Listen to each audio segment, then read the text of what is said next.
mbote batata ba maman bandeko esengo ya koyeba ke bozali ebele. Chaque dimanche à partir de 19h, juste na Canal Congo Télévision, CCTV, votre émission. Sur les podiums, la rediffusion de cette émission, c'est le dimanche ici à minuit et jeudi à 16h. Merci. Nabandeko nyonso il se fait la canandeko Danou Kefula, l'homme du peuple, l'homme de Bokomesana, l'homme de Bosolo pe Bosimbo, les seuls journalistes na Bakana Bosolo pe Bosimbo. O nana limbo mateyo tu na kambo mezani ni pokoli ngako ibambuma. Mbo mezali musala malamu mutaza ko sala na Bosolo pe Bosimbo yango wana ngana le bakango je suis fier de ce que je fais.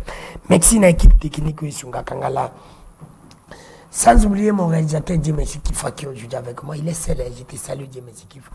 Aujourd'hui, tu attends. Merci. Merci aussi à mon directeur Doudou Moutiri, sans oublier Émile Jacques Médalio, à notre cordon honorable Raphaël Kubuka, le député relu Yamwamba. La Mbote Nakolo chez nous, sénateur Jean-Pierre Mbimba. Les seuls et l'unique qui laissent les journalistes libres de faire le travail. Merci.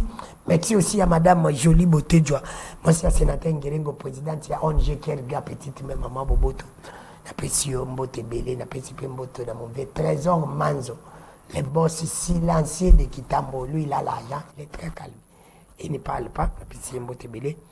Merci à toi aussi mon vieux banga business, Libobi. N'apprécie Mbote Belé, moi sinon maman Mireille Mbo, sans oublier mon vieux Honoré Lolendo, na soeur Zaravi Nangai. Vous adorez Ravi Nangai, n'a la bosse à la vite. Merci à vous. Mon vieux aussi à Diallo d'Apprécie Mbote parce que Singa. Émission. Merci, je salue aussi mon fils Danilo, joueur équipe nationale. Apprécie Mbotebele, lui, mon fils. C'est Danilo, joueur équipe nationale. Merci à toi. Nabandeko nyonso oyo ba zali kolanda biso nazana honneur ya koyamba. Mete Chika, aujourd'hui nazana ina plateau alelo. Prophète Maël qui signe son retour. Mais Mete Chika nazuye parce que dans la vidéo moko. Oyo za kotambola mingi na ba réseaux sociaux. Vidéo ane zali à l'obagi na mati na bisi uchole kalobi lobi apo ne sista ki salemi est-ce que alembo na ngoba lite est-ce que atatona kito malobo ya l'obagi zo zaki ba pasteur lelo tongeto le bani boko mona TV za radio te prophète Maël Mbote. Ouais, Mbote Papa Danou, merci pour l'invitation d'abord. Mbote P à mon co-débatteur. Mbote na base nyoso tonga mi porte fichi escaboza pesi mbote mingi Mbote pe na ba chrétien nyoso oya Congo mobimba. Merci. Boni maman pastes. Oui. C'est na pesi Mbote belé. Ouais, maman za bien na pe na pesi Mbote place azali. Aza très bien, aza bien na tike na ndaku. Voilà, aza na bien apesi pe Mbote, apesi papa da Mbote. Voilà, puis je ne pas merci. Maître Chika, ça fait bail, ça fait très bail. Nayamba Okala. Boni. Oui, il ça très bien. Et puis, Mbote Lissousou, na Kulutu, on va dire Bosona. Et Mbote na ba téléspectateurs, Banso, pour Wazolanda Bisso, Nangonga. Ça très bien, mais sauf que ceux qui tous au monde en a été. Ils ont une pratique, ils ont tellement ébélé, les autres que tout le monde a vraiment mingité. Mais dis-moi, existence dans les alliés. Existence dans les alliés, merci. Boni, dans ma vidéo, mon corps prophétie, bon, prophétie, mais les camarades de bain émission. Tant boni na ba réseau social belé une équipe nationale kokisami. Et ils allaient ni bon solo pe bosembo. Bon, normalement. Les allés qui dans la chaîne Montréal Télévision, un certain mercredi, il y a ça qui annonce il y a équipe nationale qui Torochabi dans temps où on appelle ça qui a première mi-temps, P dans le qui Torocha deuxième bi dans temps où on appelle ça qui y a deuxième mi-temps. Et ça fait que le mercredi on a et pas ça qui juste caca hasard. Mais le jeudi, réseaux sociaux tant mesure et mettre en considération. Et jusqu'à ce que Baeko contacte le vendredi Nabutu et pas y approche, il y a staff, il y a Marambetali domaine, il y a sport. Après avoir contacté des psychotes au sala close et sengaki nangai que si je suis capable ya ko réaliser le koana et nazaki d'accord c'est parce que nazali un guide à se connecter souvent na ba ancêtre et puis à se connecter na ba monde spirituel et jusqu'à ce que tango conclusion au salema na osé voir même la page na Facebook na publié pour nous que j'ai été contacté par un staff pour nous faire en sorte que l'équipe Nabiso ait gagné et devant l'autorité parole n'a changé quitter bango il y a plus de millions de temples dans la ville province de Kinshasa même sur étendue il y a Congo Mobimba mais oyo ngana lobby et ko longwate et ko bakisama te érotique à la bongo le premier bi il fait chama plus ou moins à 15 premières minutes et le deuxième bi il chama à 30 et deuxième minute jusqu'à ce que et se réaliser et il y avait vraiment de bras de fer au Salema Kiana jusqu'à ce que moi-même j'ai été au stade de martyr pour réaliser ce rêve là. Et nous avons en sorte que démonstration ancestrale de Salemi et que Makambo Oyo, na lobaki yango na pe Salemi. Merci, te beza radio tende na lobaka je merci qui fois. O balance biso to landa audio na simana zongi na to na pasteur. Ngala lobaka bosolo. Ça, c'est la différence. C'est ça la grandeur. Oh Isaac Pananga, c'est ça la grandeur. Nous au moins, on cherche la vérité. Ici, c'est la vérité. Ici, là où moi je suis. Na bosolo pe bosé. TV za radio te bokolanda. Olanda image oyoka. Et na goza pasteur après na goza pasteur. Pasteur makambo yo soki bitaki pa musala nzambe. Tolinga to ba goza nzambe to za nzambe. Loko uje pa mutamukidi anti gieme nganga ndoki. Siko to koloba nini? To koloba nini? Dieu merci qui fois. Balancer biso image wana na sima to kozonga. Pona kotuna ba pasteur. Na obanda na pasteur après na kepa meteshika. Et nous allons commencer cette émission. Parce que Basungié et qui a Mathieu. Ministre, na domaine nyonso ezali na ba expérience na yango. Science nyonso ezali basé na ba mot. Pe fox nyonso ezali basé na ba nom. Par rapport à fox ya ancêtre na biso Congo. Nga naza na capacité ya kotia première bi na 15e minute ya premier mi-temps et na deuxième bi na 30e minute ya deuxième mi-temps. Petozui victoire na lancé appel na ba dirigeant nyonso bazolanda ngai et que je suis prêt ya ko servir et s'il y aura du paiement ba futanga sima. Mais si je vais contacter bi on est contacté. Non, tous les spiritualistes et belé vont contacter peu batumusus mais dis-moi nga pe nazana o na part na ngande na lobeli. OK, comme ça va contacter le numéro, adresse rapidement. Plus 243 Basungié et qui a Mathieu. Ministre, na domaine nyonso ezali na ba expérience na yango. Science nyonso ezali basé na ba mot. Pe fox nyonso ezali basé na ba nom. Par rapport à fox ya ancêtre na biso Congo. Ngana za. Merci na bande nyonso po tukolanda. Wana ezali émission meteshika salaki. Avant match ya biso oto tukobeta samedi le dimanche ekoki samedi. Même mutu na ngeze pa pasteur. Prophète mai lui meteshika albi foto kwa na ancêtre. Alobi likambo salimi. Est-ce que wana ezali ba ancêtre bezali kindoki? Makambo ya lobi. Soki ezala ki pa ba pasteur et salimi. Pasteur wana ngatu na gwa ko ba kenzamba zakati na yi.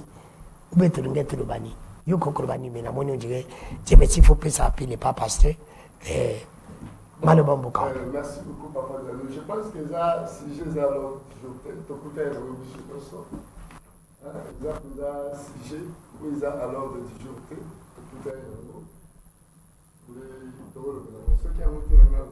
Te, Voilà, oui, mais c'est pas où tu as chance.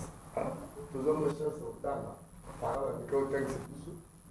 Je crois que quand tu combien de niveau de 6e des humanités, quand tu combien de niveau de 6e des humanités, dans la cour, tu vas au temps, on va parler sur les 500.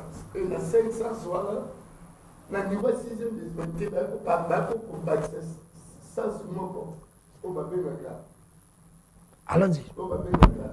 6e sens. Alors, 6e sens. Allons-y. Voilà, 6e sens. Babengango intuition mystique. Intuition là, nzamba pesa wona mutu nyos même yo. 6e sens ezala katanke mutu. Alors na 6e sens wala mutu musupe so oza penza na domaine te roka ça peut-être oza prophète nzamba pesa do profession bando profession non nzoka za ngo 6e sens on nzamba pesa la mutu bengo intuition mystique. Ça veut dire ekokipe ko sala ekoki mpe kosala dans le sens que olobi likambo moko olobi yango yo mpe okanaki no te mais olobi après quelque temps likambo moko mpe esalami babengo intuition mystique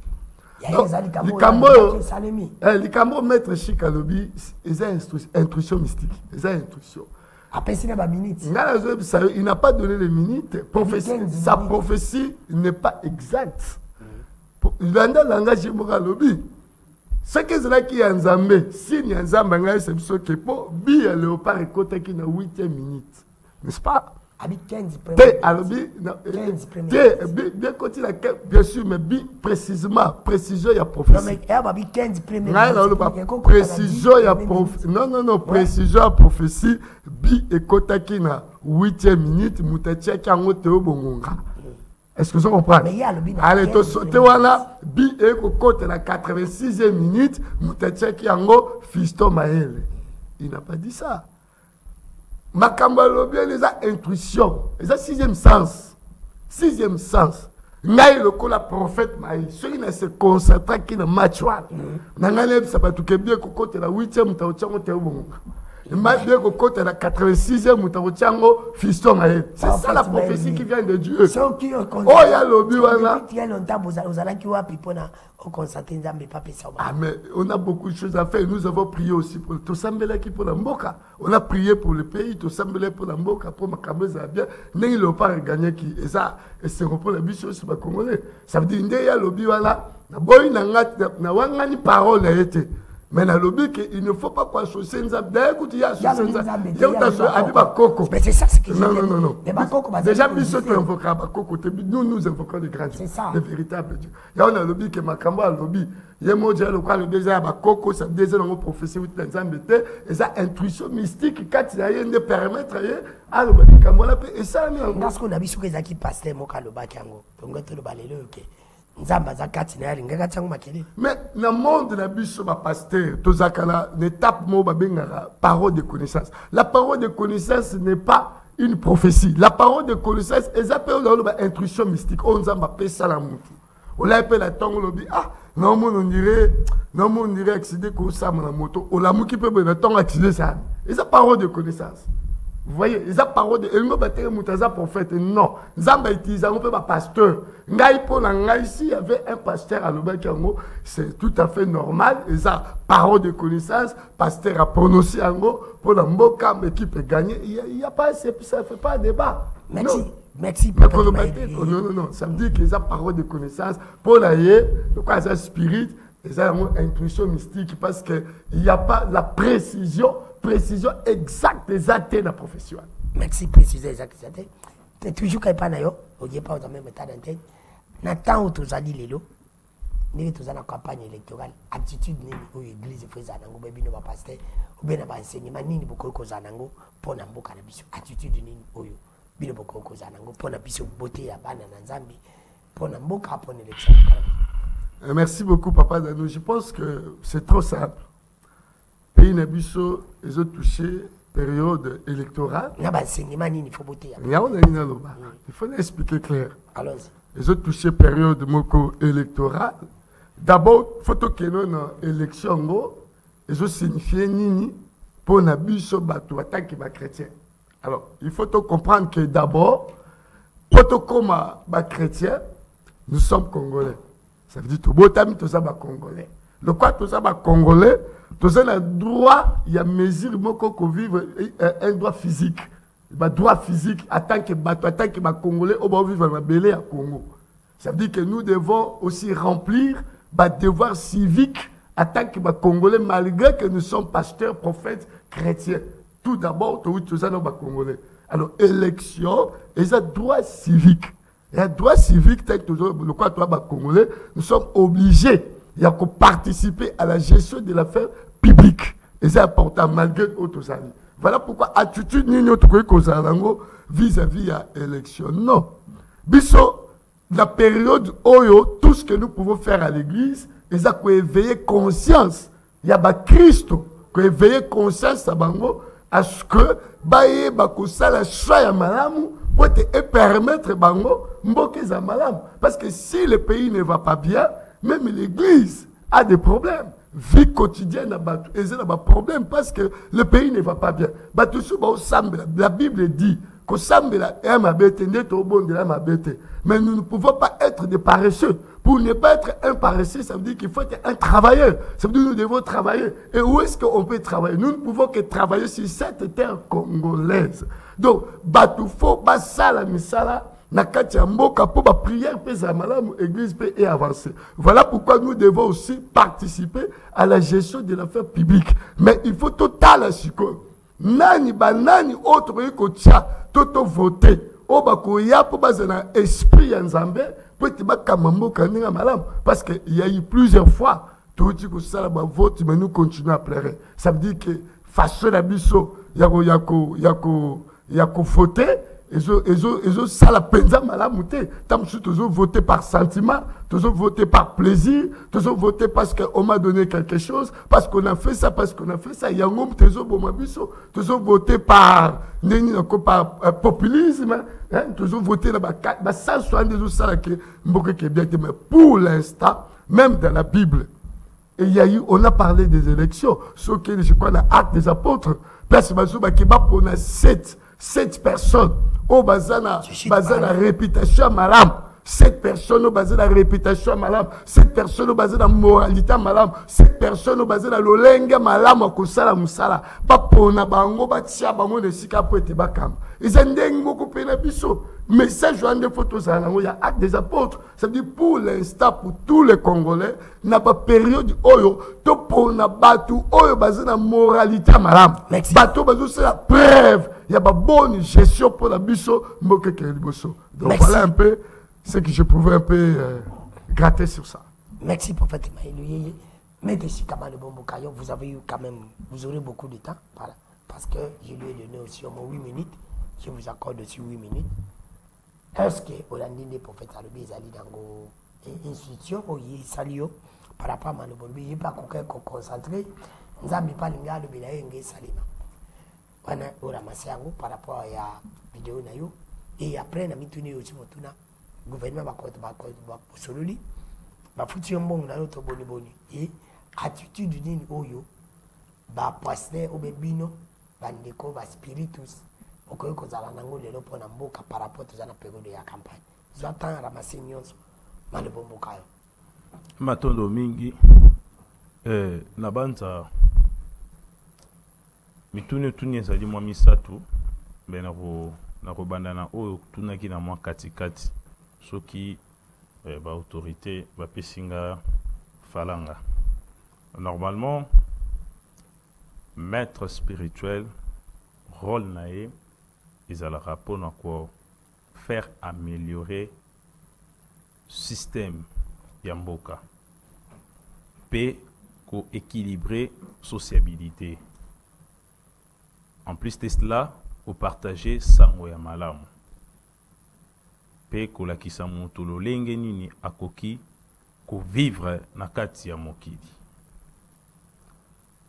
D'ailleurs, nde toza boye, toza na komba moko eza makasi ezali na système oyo ba pasteur batikaki na kati ya mboka oyo ba pasteur oyo babandaki liboso pe na ba pasteur oyo bazali ko continuer bazana ba système na bango oyo bango batikaki.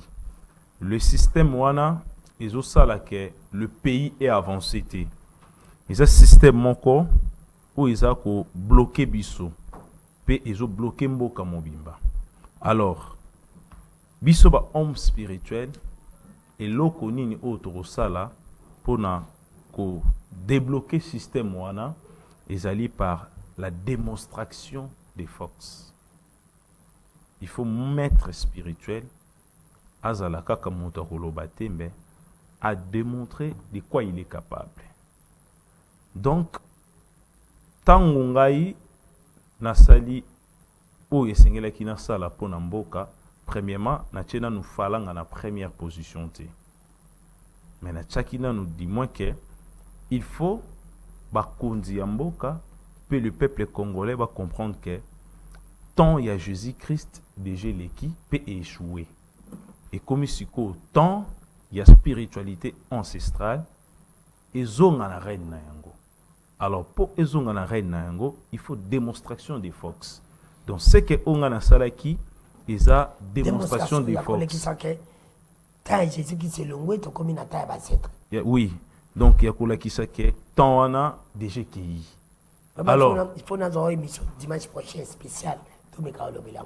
Vraiment je vais garder cette vidéo oui. Donc ndenge ezali wana pour être clair ba pesa kinga falanga na ngai.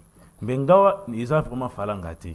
Mais ngai ezali ndeke bandeko pe ba peuple congolais va comprendre que tout ça li 2023 ans avec Jésus-Christ et rien ne marche. On ne peut pas commencer à patienter au délai 2023 ans. C'est déjà assez. Et comme déjà ébélé, alors quitte à nous de se prendre en charge. Oh, on a salaki, ils ont juste partie, il y a liboso, la partie préliminaire. Mais dis-moi, ils ont la makambo, il y a ma kasi oyo et sengeli na biso ba maître spirituel tout ça là, pe sengeli na ngana sala comme démonstration de force. Pour na kolakisa ke la Bible que on nous a amené va nous servir absolument à rien. Donc c'est ça. Pour nous répondre à la question qui na katikati. Pour nous yanolande kolanga alobi soit tes prophéties ratées, soit tes prophéties ou abengi intuition. Les 5 sens mutunyo so ebiango. Eza misu, eza zolo, eza matoi, monoko fait partie de 5 sens et le 6e ezali partie oyo ezali première chambre ya mental ya motu. Le mental inférieur de babengi yango le 6e sens. Dans la spiritualité est au-delà de la mentale.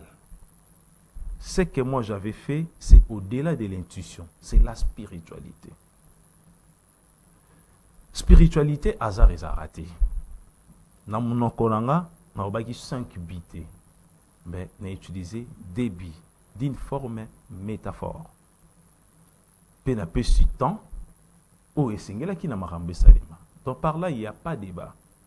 Mais kaka tout de suite, c'est le léopard et zanamat moussous même après 1 mois. Et pardon, même avant 1 mois, matsuana, ngai. Non, c'est sous prophétie. Soki na mboka obwana posa boye baba vrai maître spirituel eza bato basala attentionnement te ngane naza capable de rebisa bino kombo ya moto ko ekobima président ya Sénat na élection ekoya. C'est la raison pour laquelle nazo ko lancer même pas ya ba autorité nga maître Chika botsa nga ba défi na ba pasteur obopesa ba $700,000 pour ba ko sala wese na toilette ya stade de martyrs. Toujours décaisser bambongo ebele pour ba pasteur ba prier. Or la prière va rien changer. Mon toata sambeli mingi prière nzamba tala yango te. Ce qui compte c'est acte. Yoso pesa montu mbongo mais acte na ezali malamu te tozo solution te. Pona ko kokota skuna sujet la période électorale aptitude nini photos anango basengi manini pona to sauver mboka na biso. Premièrement, bandeko na biso o tokinda ko voter ba député mingi il faut tous s'adresser na bon pour bango de bazalaka très proche na biso. Ba député to voter bino mingi et to komi komona déjà ba résultat na bino. Voilà ça. Pour enseigner batuke, il faut tous premièrement une attitude moro positive. Peu importe les échecs de nos dirigeants, il faut toujours tous un esprit moko très apaisé. Mais dis-moi, il faut toyer ba valeur na biso. Sokinde omonique politicien abimi en dehors ya ba valeur, wana ezamabe. Donc il faut toyer ba valeur na biso. Ngai na enseignement na yebisa ba discipline nyonso pe na yebisa ba tunyonso. Soki ba biso to ke na ba élection, to ke na élection. Attitude na biso ezake toyebisa bakonzi ndenge to voter ki bino po bozwa ba mandat et ndenge to royal lisusu ko voter bino to za na même état d'esprit. C'est parce que Afrique eningani pe ningisi monde mobimba. Dans moins de 2 ans, tu as combien de changements il y a ba président. Moi je parle pas des coups d'état. Pour on est ça ba coup d'état. Coup d'état ça ba biloko ba néocolonialisme ba salaki. Oyo ezo sali mezali éveil spirituel. Prise de conscience et déjà en Afrique. Donc il faut les Africains surtout ba Congolais ba yebake pour Congolais okoma millionnaire. Ils en mboka monté na Europe, na États-Unis, au de bofuta au salaire pour comme sont millionnaires, ils ont raté. Pour comme millionnaire, ou comme millionnaire na mboka na ou soit au même art et investissement na pays moko. Merci. Donc ba Congolais bazala conscient il y a existence na bango. Bazala na ker moko apaisé. Merci. Maintenant, je vous ai accordé assez de temps. Tous on a 5 minutes, 5 minutes. Alors, mais prophète m'a dit, Hollandi, mais tu sais qu'à il peut salon de Moscasson. Même sur l'équipe nationale, ils ont un match Moussoussou à Koloba. À Tanga, Kombo ya président, ou ya président Sénat, na retourné na Souka. Nana ko remplacer président Fati à le Bango, élection aux Alanderi. Ga, na retourné. Wane zalingai, ni na retourné. Oh, tu n'as ngai nani. Ngandi journaliste. Ibi comme on a tala yango wana. Merci. Encore mesana. Est-ce que aux assure que pasteur Makambo yo lobby que tous à l'attitude ya côté ya bana na Nzambi pour na base ya bana bosolo parce que bandiko wana pe banyoko lebisio. Est-ce que bozo ko sala ngote parce que bozali ko banga ou bien bozali ko sala yango me bana na Nzambi bazali ko yoka binote parce que elle to ko koma na maponami to ko mona ba pasteur ba ko linga mingi ko bibisa ba to ba ili bango mbongo ba ili ba kitcha bimisi ye l'église na bana na Nzambi yeyo bo voter papa social ole ke bati ya bana na Nzambi Nzambe akotela bino bana kusambela Nzambe alekisa yo nani oyo lingi ko pona pombo ko ezala malamu malobo mbuka yo ngana tolobe mutuna. Ok, merci Papa Danou. Je pense que na meka un peu ko. Vous en attendez, etala kuna bandi na 30 5 minutes 5 minutes. Naze balayer un peu quelque chose. Les places à lobby qui ont na tango ya. Les mettre à lobby. Ba bloco na Hollande ngote mamba lobby en sens de. Mais là moi je rends grâce à Dieu. Moi so makambo bomba manase et ko bima likolo. Biso ba auto sambela kanzamba solo photo comme Nzambe. Nzambe c'est que ba bondeli na biso Nzamba zo kabiso ngana ko bimisa bato mabe to mona bango en face parce que mboka oya Congo bon mboka o ba bonza pa Nzambe ba pesa Nzambe je dédie mon pays entre tes mains parce que mboka mo makambo zo salama est-ce que banganga ba ko bileka na TV balo ba onga na sala ki gri po makambo e salama na sala ki boye po makambo e salama c'est très dangereux alors pour la biso ba sala Nzambe et c'est ce qu'on peut biso to c'est plein Nzambe ola que biso ba adversaire en face toi attaquer bango to menacer ba yo ana attaquer to menacer bango comme ça bien mission ba démocratie donc Nzambe a prophète bana ya Nzambe mboka ba bonze pa Nzambe bon ba pratique ba leki la TV ba comme lo ba te ngam na travailler ki match wana na so yutu mbongo po na ngo c'est ridicule pour notre pays vraiment na regretter makasi senga mutema pasi mingi mais na osenga kala ba bikonza mboka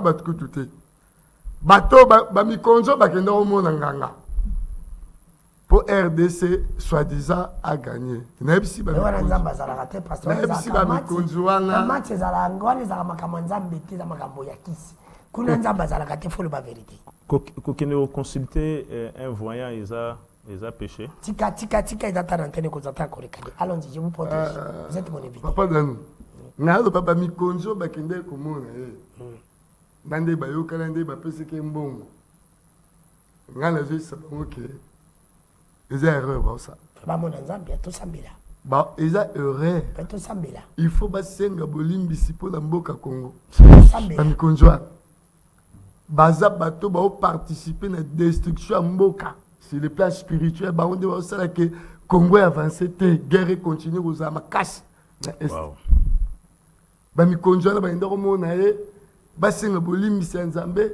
songa zalaki président de la République il faut luka bango dirigeance parce que le président de la République, c'est un chrétien. Il dit que le président Kenya n'est jamais. Le président, c'est un chrétien. Tia yaki wana au senti mutema président ouvert. Na maman bazaki ouvert au senti bonzambe kaddo baye kokumi sanzambe là-bas.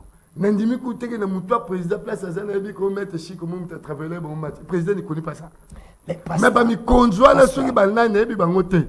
Yé pas tang ba comme la bangote nga pas tang na kombote. Mais ba mi konzwa la kaka soki ngai président de la République. Il faut que bango plus vite que possible. Parce que makamba nzamba zaka. Makamba nzamba zaka. Et loko moko te salami awa na mukina c'est ce qui est salamate. C'est le yongo kote nzambe. Faveur ya nzambe. Faveur mais grâce à nzambe. Et ça faveur ya nzambe. Est-ce que basala qui sur basala qui cité. Moi je peux pas croire à ça. Ngala croire na ngote parce que yozo kwa po ya lobi. Ce que ça prophétie. Ce que ça prophétie. Fallait qu'il y ait la précision. La prophétie, c'est la précision. Na makamia lobiana, tout ça m'a coucou la tête, j'ai cité déjà. J'ai pas retrouvé la précision. Il y a un lobby qui est Ezaki intuition mystique. Un peu très comme une musique, tes paroles de connaissance, il a parlé, la boy PET, un dimim à l'obaki, tu as gagné 2 euros, il a parlé, sa parole de connaissance, ça va, comme si nous avons tu m'as beaucoup un peu et structurel. Alors, la question posée, dans ma élection, tous ont la même loco. Na quatre églises. Ralebi que moment où ba policier ba tambo. Ministre Nekoki. Neta on ba limba bandesko ko luka ba église ko luka ba pasteur ko kota ko sala boeta. Ndenge pe ba to fani na biso 4 ans na président to na ba église na biso to ba to nyokama. Nzamba bateni biso ti lelo to lia o to zwaka, to mela o to zwaka, to tambo na o to zwaka. Ce n'est pas les politiciens comme on a vu sonner Pierre Abisso Ambon et le côté. Le col Abisso vivra par la grâce de Dieu. Ça veut dire que les politiciens Bisso te jouer Bisabon Kak. Vote au Salambalo, ça doit être vote moko utile. Peut-être terre la carte de l'église Bisso ban en Nzambe, va participer à des devoirs civiques, mais baye nani o bakobenga. Ce ne sont pas parce qu'elles ont le français bien, parce qu'elles ont la veste bien, parce qu'il a l'argent à l'église. Non. Ça va rompre la cherté. Bon, ça va limiter qu'il y ait parce que après si vous avez Babakiti, après si vous avez Suima, bon, ça va la cherté. Non, non, non. C'est votre travail. Non, non, non. Tout le monde, pas ignorer. Vous faites ça. On n'est pas là. Il y a une église chez moi. On a beaucoup de monde qui n'a yamba. N'a pas de moralité là-bas. Nebi qualité misala ba nebi onde basa on va rumona nzambe pas convaincre ngai que papa danunde azabo c'est vraiment quelqu'un tanga ko ya tam susa ko sala bo c'est trompé c'est bon passe mais bon peut-être que vous mettez sika ozi danu ozi mutente comme ko sala batunet makele mais c'est ça c'est comme abe ya on a zo peut ça peut conseiller na baninga nyo sur pasteur nyo so o ya ki bosa pesa $1,000 o kuna ya peut 2000 o kwa 3 des autres d'église mbalo yo na on lancé un appel na ba homme de Dieu nyos regardez vous avez fait 8 minutes na zo lancé appel na ba ministre nyos voilà merci mettez sika yo pose 8 minutes vous êtes à la montre je vais revenir à vous ne vous en faites ah vous allez nango balé baluka maïté pour ozo mais là rende ngoli mais bande ni akomela merci mettez sika olandi pasteur lobi il faut côté il faut changer le bien temps il y a beaucoup de makambo na wana te wana to na j'annonce que na ko ya bon dimanche prochain on va en parler à l'OLH alors bizana ko ba institution mais pour na bango cette fois-ci bazote ya kaka bana na nzambe bayiba moto nani ya kopona est-ce que pe bino na spiritualité boko ko sala yango te pour na ko sebisa batu ko sala sorte que Satan na bino ou bien bakoko na bino parle qui sa peuple moto nani ya comprendre l'homme qu'il faut à la place qu'il faut pour que attitude d'une tozana ngo pamboko qui pose parce que Congo ou na souffrance. OK. Premièrement, Maître Chika a invoqué à Satan. C'est parce que l'existence, il y a Satan, et ça l'importance de Pananga. C'est la raison pour laquelle na adoraka été le cola pasteur Azali vrai adorateur de Lucifer. Comment et ça? Naza ko signaler na ba peuple congolais nyonso église des Ali place ya malamu oyo basilaka ko adorer Satan. C'est parce que la prédication na bango, il y a culte à 5 h, il y a 13 h, il y a 18 h, il y a 23 h où ils allaient culte ba maman. Ba nyataka kaka Satan. Et Satan c'est bon nyatié akufarate. Donc parce que Ba bois qui la raé moto mais moto ana azikakate. Alors dans la spiritualité, ko cité kombo moko chaque fois il recrée une force égrégorique et cette force là va commencer à produire des mystiques et cette force là peut commencer même à influencer partout au Bazaliwana. C'est la raison pour laquelle Nambisio que nga invokaka Satan. Donc ngai na invokaka le créateur de toutes choses et avec sa divinité infinie. Na rozonga partiment bazolobela ezali prophétie ténébité pour un pasteur prophétie zanine. Il y a un monsieur dans la Bible qu'on appelle Jésus-Christ. À son époque, va poser une question. Et tangama pe ekomama avant Messie aya, il faut Élie azonga. On a une question non posée pasteur. Le Messie là répondre bango Élie yoana Jean-Baptiste. Or en réalité Jean-Baptiste aza mutu mususu, Élie aza mutu mususu. Quand est-ce qu'aloba ibongo ezali mutu oyo azali ko expliquer la spiritualité à une autre dimension. Makambo na lobi ezali makambo eza vrai. Prophétie eza karaté soki temps ne ko quitter et soki ezali au-delà topi moya oyo lobaki. Soki déjà na prophétie ba bisio ke maître Chika pour ça la accident. Soki kara na sali accident atana 3 heures du temps après ou 5 heures du temps après la conclusion de la prophétie. C'est parce que parole est jui nzoto. À ce qui concerne ba église, lelo oyo ba politicien oyo tozomona bazara ba papa na bango milimo o baza ba pasteur. Ba pasteur ba présentera bango na ba cher. On a influence et mon pasteur et pour a influence matérielle. Bakonzi ebele o bazo bomamboka, ce sont des chrétiens. Bakendara église dimanche lelo bayoki mateya et le même dimanche wana tant azola moka na lundi akeko boma batu akeko sala massacre propre nation na propre nation na pe na propre bananaï. C'est parce que moi nezaka oyo botité mais moi na moto mususu azape moi na. Cela déjà prouve que l'église ba candidat aux églises à l'exabiso baza ba improductif. Na rubana nango tanga ba kombote mais ezali na ba politicien belé tout monde na ba on bilili ba kendare pas ba pasteur mais au salaire émission et débat politique ça l'analyse au monde que tout le politicien oyo ba kendare pas ba pasteur yakata na cabinet na pamba au monde ndeni ni offert souffrir même huissier na. Il a des millions de l'argent, il se promène avec chaque jour. Mais peut-être salaire il y a huissier, il y a $300 ou bien $200. Mais c'est difficile pour foutre. Même le chauffeur n'a pas. Donc, par là, nous avons dit, pasteur, que le Messie Jésus-Christ a échoué. Les Congolais nyonso o baromona candidat va présenter une église, il faut y baquer à ça candidat mon corps diable est en personne. Pour un vrai candidat, il va présenter la personne qui maîtrise. Par exemple, Ndeko, mais je l'ai dit, Ndeko Dami Kefula, Ozolu Kaboy, Ndeko Dami Kefula, candidat, dans un candidat dans le Kunga, Pena Kitambo, candidat dans le Kunga, Pena Kitambo, Boromesana. Alors, quand il y a un monument Chika, Ayebio, Nzameda Lekisi, il vient te présenter, c'est ça le grand problème de ce passe. Il ne peut pas présenter n'importe qui. Non, dis-moi, il y a un qui est pasteur rebelle, un électeur biblique, un homme spiritualité. Pour un homme spirituel, il a un pouvoir il a détecter, moto a profiteur, il a présenter. Mais c'est ça qu'il a dit, non? Ça, oui, ce n'est pas que Nyon Sazoloba, ils ont ma bête. Ngambo azoloba eza malamu. Na mususu pe oyo zo singela ke na ko accepter yango te.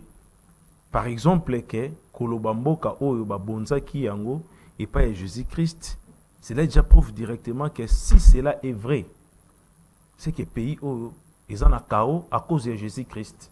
Pour tout ça, nous sommes dans le chaos total. Peu importe la situation, nous sommes dans le chaos total. Si vous avez Nzambe, Nzambe a occupé sa solution. Est-ce que Nzambe a pardon? Nzambe a la matérialité ou quoi? Quel chaos? L'église vit au Congo, l'église vit. Non, s'il vous plaît. Chaos dans le domaine politique, c'est pas la politique. S'il vous plaît. Christ, non, c'est la vie spirituelle. L'église vit au Congo. Basta, s'il vous plaît. S'il n'y avait pas Christ, ceux qui étaient même si prière, mais ceux qui pardon, monsieur Delou, parce que ce qu'il dit là, c'est pas ça. Non, il ne faut pas tout dire n'importe quoi. N'importe quoi, c'est pour tordre l'essence. Peur de ça, ça va dans Zambé. C'est vous qui êtes le présentateur de l'émission. Papa, vous ne pouvez pas permettre. Non, je dis ceci.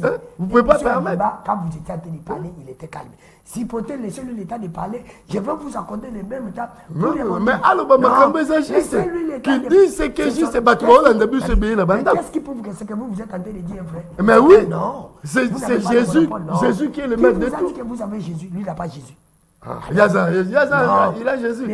Il n'a pas Christ. Laissez-lui l'état de Lui, il n'a pas Christ. Je vous accorde encore 3 même minutes. c'est que l'autre fois, il doit confesser, il doit renoncer. Non. Je vous accorde encore 3 minutes parce qu'il a abusé de votre état d'antenne. Allons-y. Normalement, ceux qui, électeurs bibliques, vont retrouver un livre à Jude, Tango Ezako expliqué. Michael. Ne tordez pas le sens de la parole de Dieu. Michael. Christ. Non, pourquoi tu peux dire la Bible? La Bible. Mais pourquoi vous n'avez pas le temps de sipoter? Non, le quoi il y a Christ? Pourquoi il prend le temps de parler de Jésus? Parlez de votre Dieu que vous connaissez. Parlez de votre Dieu. Laissez-lui le temps de parler. Vous avez aussi le temps de répondre. Allons-y. Merci beaucoup. Dans le livre Jude, au moins très bien. Michael Tambao il est là, os, il y a Moïse, na Lucifer, Azaki, Lucifer Azaki toujours agité, puis Azaki na ko finga moi orgueil. C'est le même caractère au pasteur Azana Yango parce qu'il est tellement agité. Non, laissez-moi le temps s'il vous plaît. Nous sommes au débat. Bon, tiki langa ta au finginga te na bite ko finginga.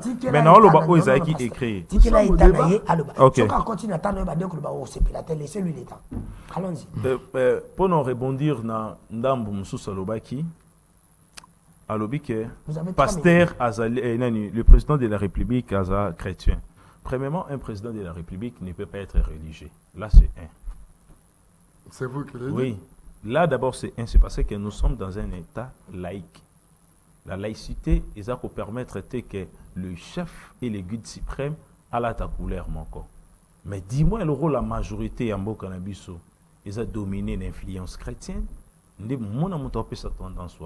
L'église, toute religion, et bat maranakati ya mutema ya moto, toute na kati ya conscience ya moto. Pays oyu. Pasteur alobi très bien, babonza ki on a mabonza ya Nzambe, ya Yesu Christ, na maboko ya Nzambe.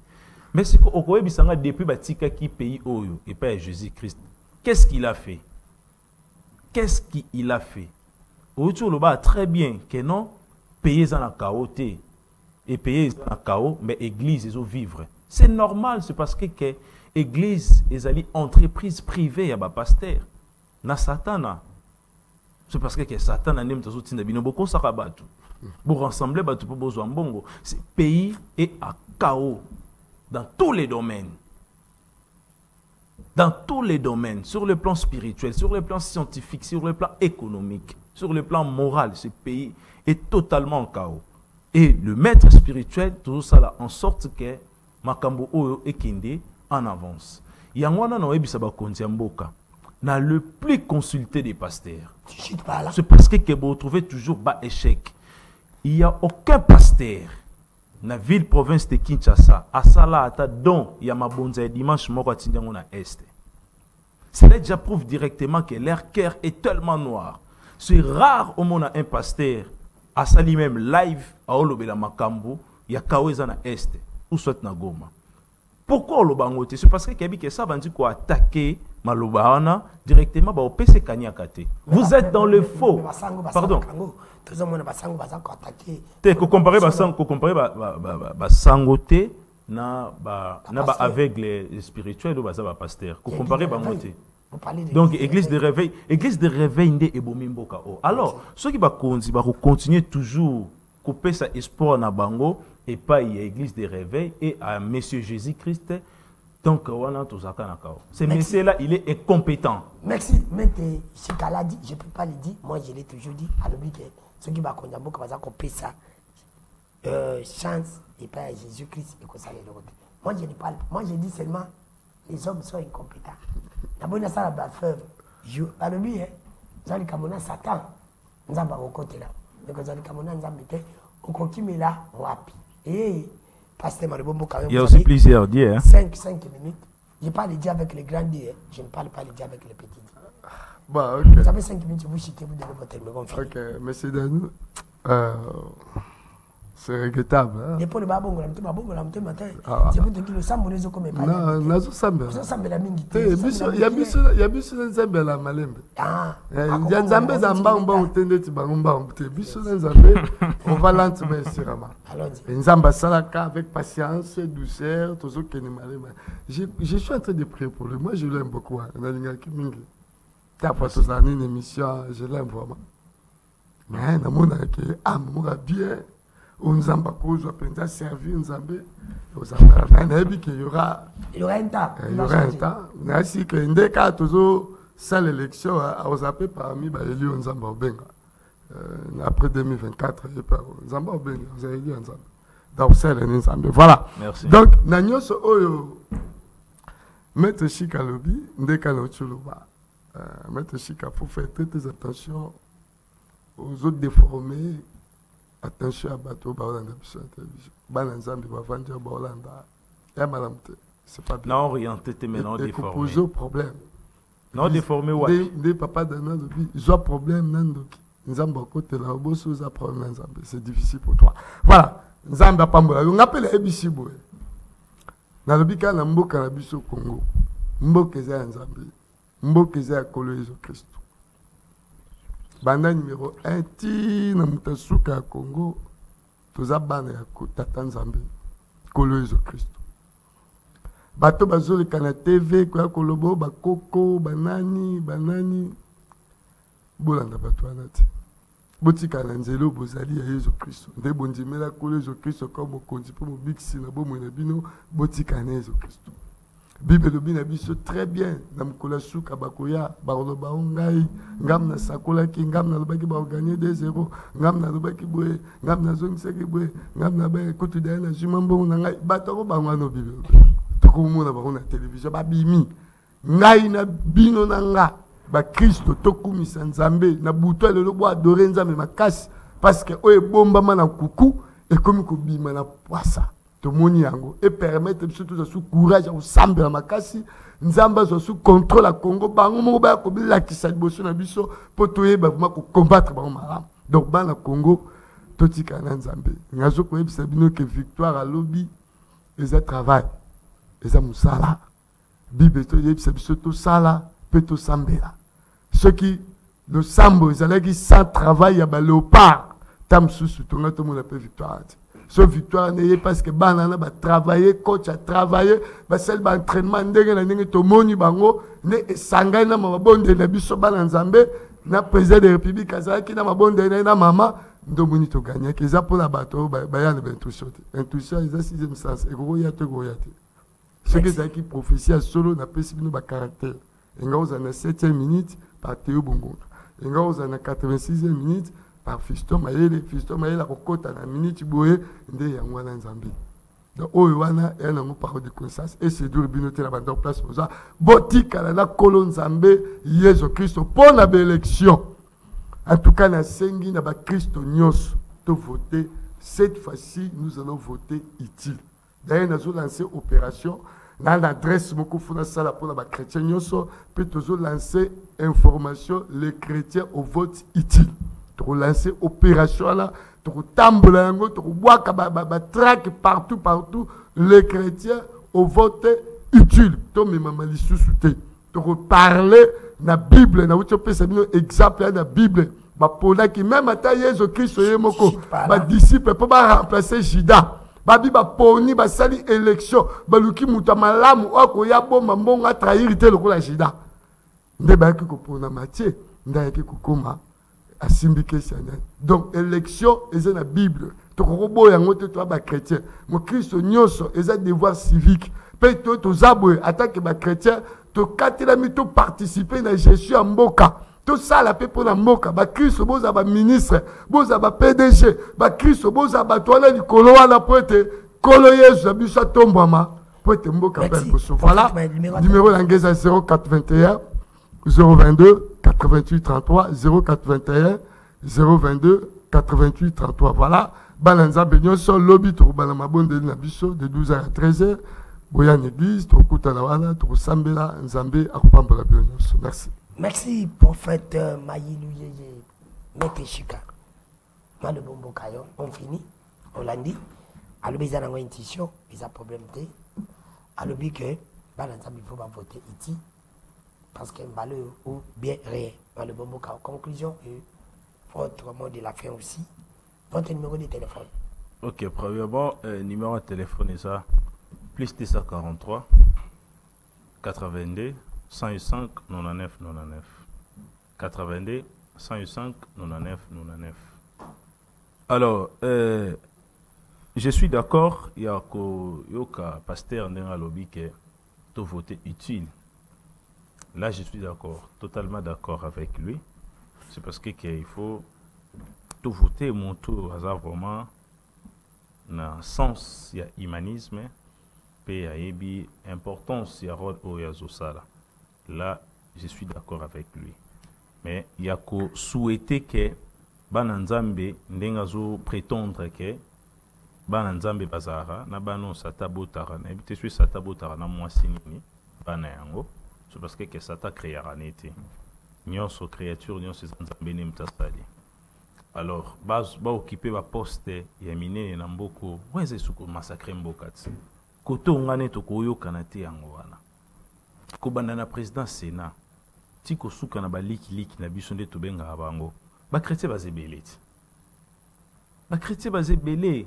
Alors bandé très bien que ba homme conscient ne bazoba poste wana et non que ba chrétien pour christianisme et produire et l'autre côté dans le monde christianisme et produire biloko ya ba désastre na kata monde a et pana biso christianisme et apporter pédophile qui lesbienne l'inconscience ya ba tuaza ba kuluna et produire ba immature na ba alcoolique des a produit au Christ a pesibiso et n'a pas voyou au monde a montaza ko occuper poste moi monene mais voyou mental christianisme et sengeli éthique place et pas ya bato baza conscient ba spiritualiste pour ba faire avancer mboka po ekende liboso ezate que il faut bato ba sambela mingi nde pasteur alobité là c'est faux mboka po avancer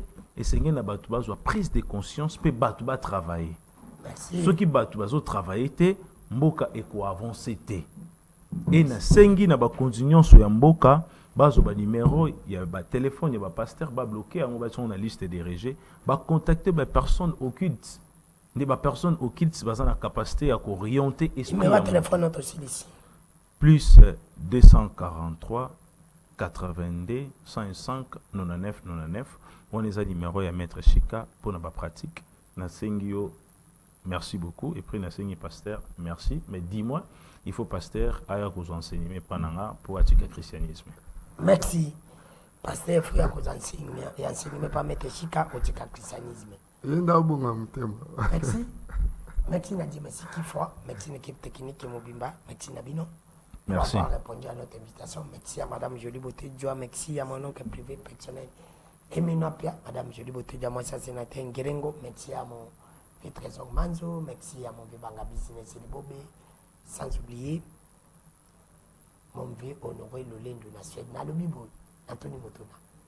Pasteur à lobby, il faut qu'on tika. Pas chrétien, pas un poste. Mais de Chika lobby, il faut qu'on tika un homme conscient. Pas un poste. N'a la tenue Motona pas la Bible. N'a ni photo tika. Tu voter un homme conscient, mais tu voter un chrétien. Parce que mais de Chika lobby un homme conscient. Pasteur lobby un chrétien, n'a pas la Bible. Na lobby les sous. Mutumoko a sali 10 ans à pouvoir l'entreprise. Nakubimana ye, mbongo ya yibi l'entreprise, ils allaient 10 millions. Mutubusu zaye a sali 4 ans d'entreprise.